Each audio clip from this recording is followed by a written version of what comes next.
এটা হলো ফিদারগঞ্জ। তো ফিদারগঞ্জের ভিউজটা দেখো, এখানে ঘুরতে এসেছি ট্যুরের ট্রাভেলস হিসাবে। তো ফিদারগঞ্জের ভিউজটা দেখো কত সুন্দর, দেখো খুবই সুন্দর। দেখো চিংড়ি মাছ ওখানে ঝাড় দিচ্ছে, চিংড়ি মাছ শুকাতে দিয়েছে। তো তোমাদের আরও দেখাবো, যেটা দিয়ে বিদ্যুৎ তৈরি হয় সেটা হলো ওইটা, ওই যে পাখা।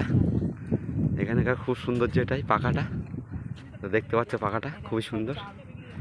সবাই এখানে ট্যুরিস্ট হিসাবে ঘুরতে এসেছে, আমরাও ঘুরতে এসেছি। তো চলো, ফিদারগঞ্জটা খুবই ভালো। ফিদারগঞ্জের রাজার বাড়ি দেখাবো। ফিদারগঞ্জে যে মৌলানা সাহেব ছিলেন তার বাড়ি হচ্ছে এই যে এইটা, ইংরেজ জামানার। এই বাড়িটা হচ্ছে ওই ফিদারগঞ্জ। ফিদার বলে যে সাহেব ছিলেন, ফিদার সাহেব, এটা তার বাড়ি, যিনি ইংরেজ জামানায় কাজ করতেন তাদের সাথে। এটা হলো তার বাড়ি। সমুদ্র ভেঙে ভেঙে চলে গেছে, আর এইটুকু বেঁচে রয়েছে। আর ওই দেখো সেই পাখা।